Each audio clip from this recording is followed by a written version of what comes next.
Bonjour, c'est la grenouille tricote. Aujourd'hui, je vous propose le point de riz.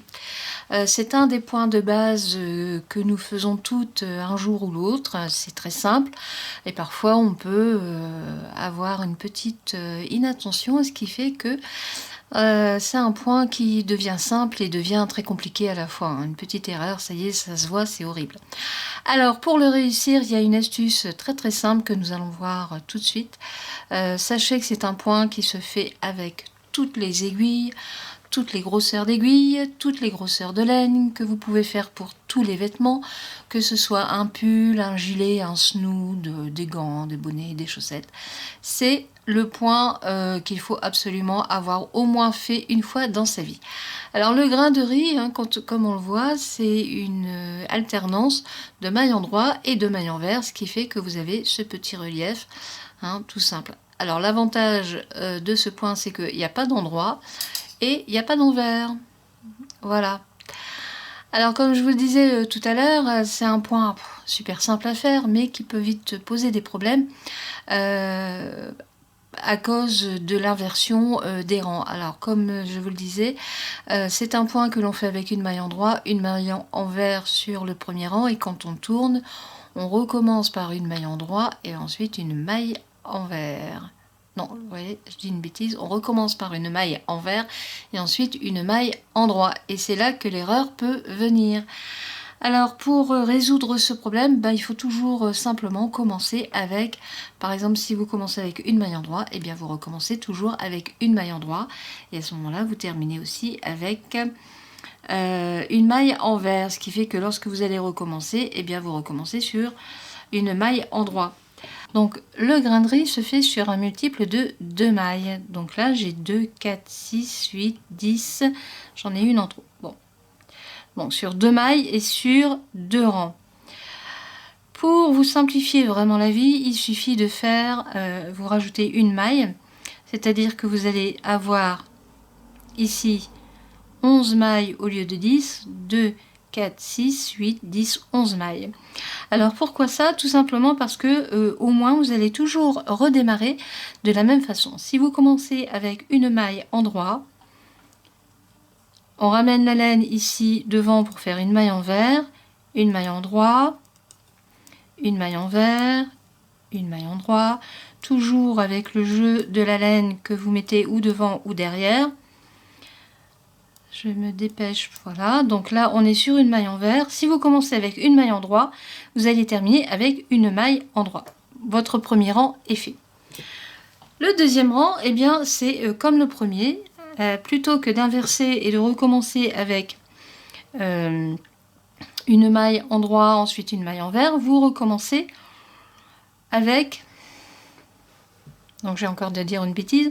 Plutôt que de recommencer avec une maille envers, une maille endroit, vous recommencez comme vous avez fait votre premier rang, à savoir une maille endroit. Une maille envers. Hein, vous inversez votre rang. Ici on est sur une maille envers, donc vous faites une maille endroit. Une maille envers. Endroit. Envers. Endroit. Envers, toujours en faisant attention avec le fil de bien le mettre devant ou derrière, suivant la maille que vous faites. Donc là on arrive sur la dernière, vous remettez votre laine derrière et vous faites une maille endroit. Et vous recommencez. Alors si je vais rajouter, pour l'exemple, je vais rajouter une maille. Donc vous voyez, c'est là où il faut faire attention. Donc là, on est sur une maille endroit, une maille envers, une maille endroit.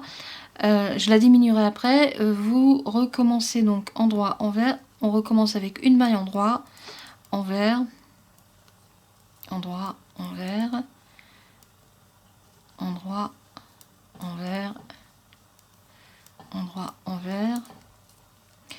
En fait, là, j'ai rajouté une maille pour avoir un multiple. Et vous voyez, c'est là où on fait l'erreur. Plutôt que de faire un grain de riz, eh bien j'ai fait un point de blé. Mon grosse erreur.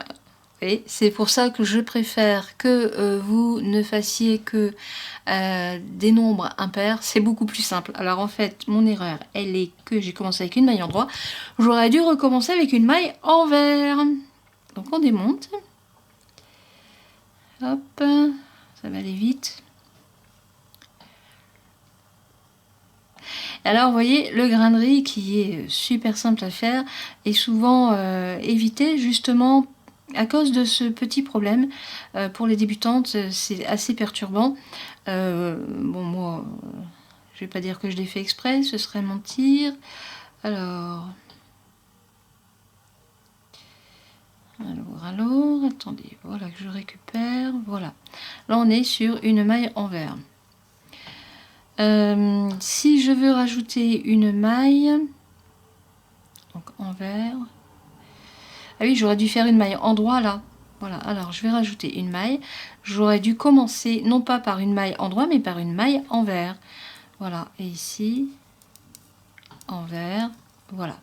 Là, c'est bon. Vous voyez l'erreur? C'est tout bête, hein.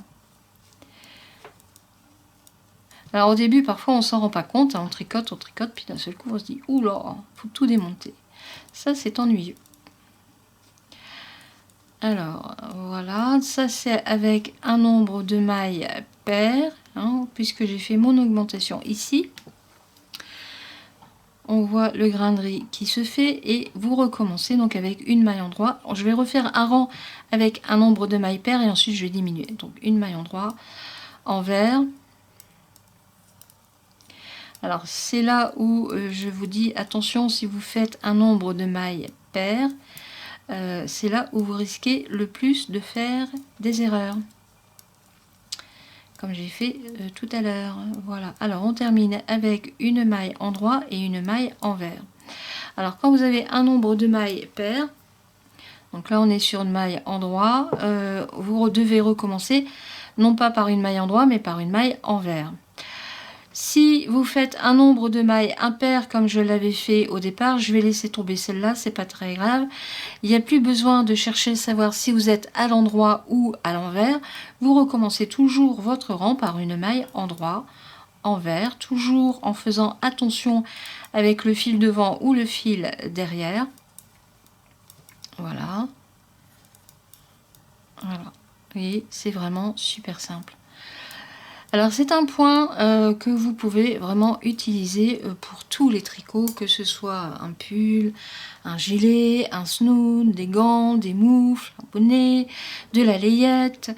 Mais là où il est le plus souvent utilisé, c'est pour le tricot irlandais, pour des points. Alors, donc là je recommence mon rang, il n'y a pas besoin de se casser la tête, vous recommencez avec une maille en droit et une maille envers, vous voyez. Donc je disais, le pull irlandais est souvent associé au point de riz qui peut être utilisé en bande. Hein, ça met super bien en valeur les autres dessins, que ce soit les torsades ou des figures géométriques, hein, comme des losanges. Et vous pouvez aussi remplir l'intérieur de torsades, de dessins, avec le grain de riz, et ça vous fait quelque chose de magnifique. Parce qu'il met super bien en valeur justement les autres points. Donc là, je recommence un nouveau rang, à l'endroit, à l'envers. Là, vous voyez, quand vous faites avec un nombre de mailles impair, il n'y a vraiment pas besoin de vous casser la tête. Vous savez que vous commencez toujours de la même façon, il n'y a pas besoin de réfléchir, vous êtes sûr de ne pas faire d'erreur. Bon, après, par exemple, dans un... Je reviens sur les pulls irlandais, c'est un peu plus compliqué, mais là, en général, vous avez les diagrammes. Hein. Voilà, voilà. Vous voyez, il n'y a rien de plus simple, il n'y a rien de plus beau, franchement. Il se fait vraiment avec toutes les laines, toutes les grosseurs. On peut faire beaucoup de choses avec lui. C'est vraiment un point idéal pour les débutantes, à condition de connaître l'astuce du nombre de mailles impair. Comme ça, vous êtes sûr de ne pas vous tromper. Voilà, je ne fais pas de PDF parce que ce n'est pas nécessaire. Moi, je vous dis à bientôt pour une prochaine vidéo. Au revoir!